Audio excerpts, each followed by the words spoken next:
Es el mayor misterio de la historia de la aviación. Más de 5 años después de la desaparición, el vuelo MH370 de Malaysia Airlines sigue generando todo tipo de controversias, desde un accidente hasta un secuestro, un ataque terrorista o teorías conspirativas.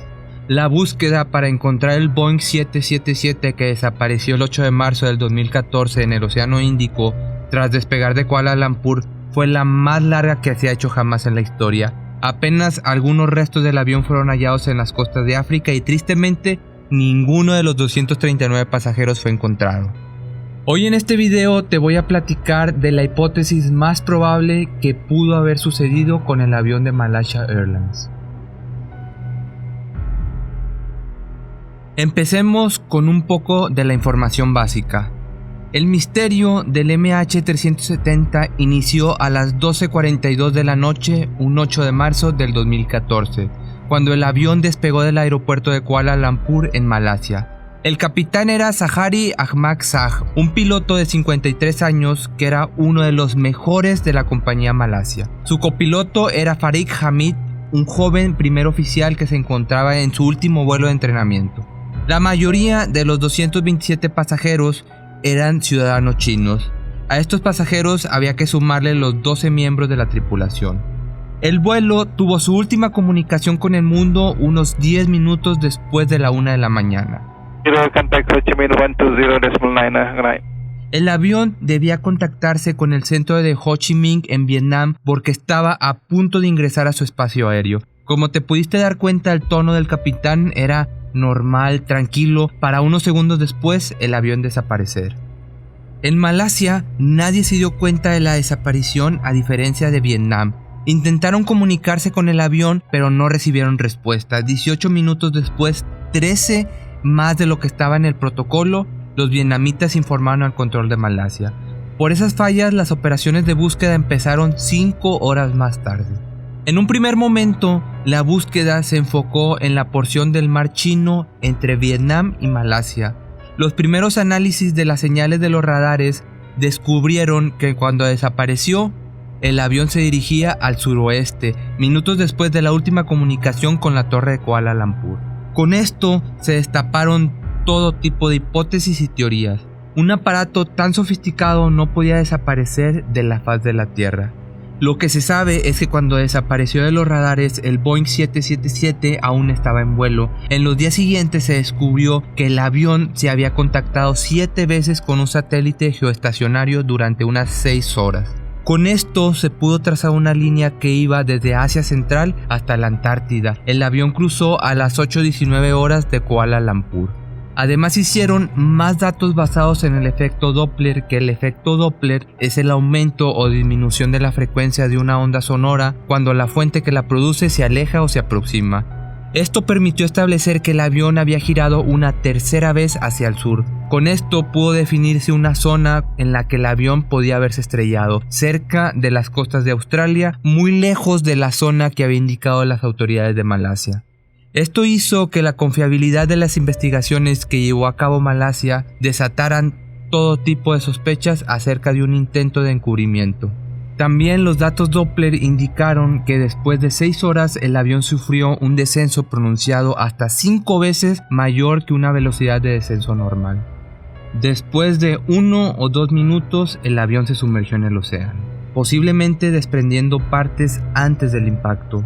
Los datos revelaron que no fue un intento controlado de un aterrizaje en el agua. El avión debió haberse partido instantáneamente en 1.000.000 de piezas, pero nadie sabía dónde había ocurrido el impacto y mucho menos por qué. Tampoco tenían la más mínima evidencia física para confirmar que las interpretaciones de los satélites eran correctas.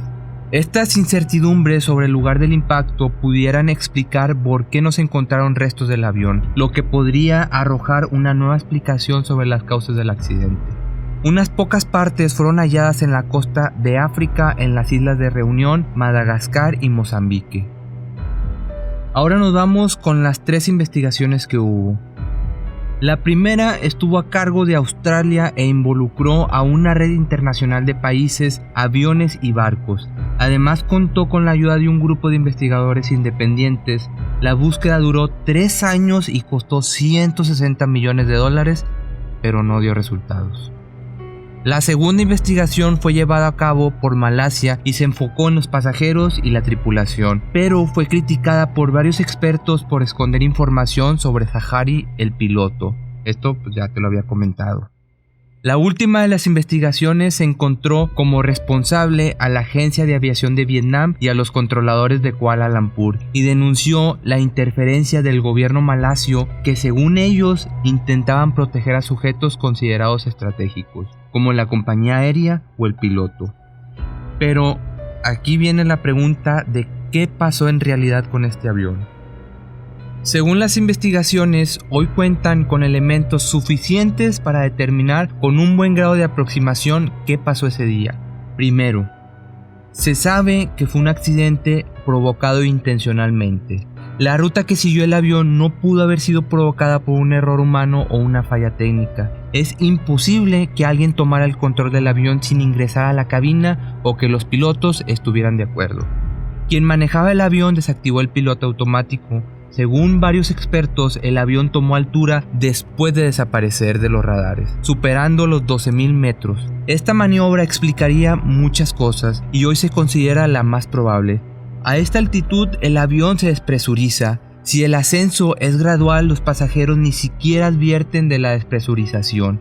En ese caso, la única señal sería la aparición de las máscaras de oxígeno. Sin embargo, las máscaras están diseñadas para durar 15 minutos, así en el MH370 los pasajeros habrían quedado inconscientes y luego habrían muerto. Eso explicaría por qué mientras se desataba la tragedia no hubo pedidos de ayuda, ni mensajes de adiós, ni intentos de llamados de emergencia. En la cabina, los pilotos, en cambio, hay máscaras que garantizan horas de oxígeno. Eso explicaría por qué el capitán, tras haber eliminado el copiloto, pudo pilotear el avión durante horas. El momento de la despresurización ocurrió cerca de Penang, en Malasia, la ciudad de origen del capitán, y donde se encuentra una base militar que indicó haber señalado la presencia del avión ese día.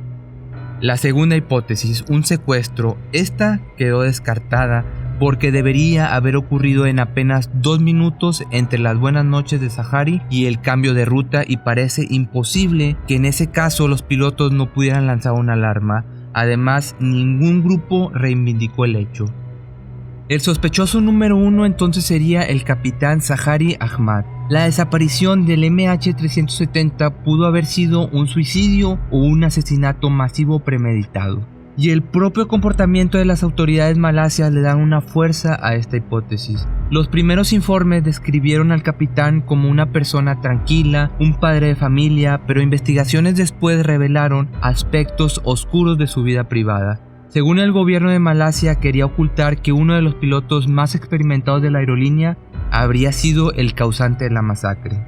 Los investigadores hablaron con amigos y conocidos del capitán y descubrieron que su esposa lo había dejado. Pasaba mucho tiempo solo y mantenía una relación con una mujer casada, y estaba obsesionado con 2 modelos que había encontrado en las redes sociales. Según varios investigadores, es posible que el capitán sufriera de una depresión. Uno de sus mejores amigos, también piloto, se dijo convencido de que Zahari fuera el responsable. Además, un peritaje sobre un simulador de vuelo usado por Zahari reveló que había estado ensayando una ruta muy parecida a la que hizo el vuelo MH370. Según algunos, fue un indicio de lo que iba a ocurrir. A estas alturas, los expertos dicen que es más probable que se pueda conseguir información del gobierno de Malasia o de la policía que lo que se pueda conseguir de las piezas encontradas o de las cajas negras. Si te gustó este video, no olvides seguirme en mis redes sociales, en Instagram como Pepe Misterio MX, en Facebook y en YouTube como Pepe Misterio y en Twitter como Misterio Pepe. Mi nombre es Pepe Cerecero y esto es Pepe Misterio.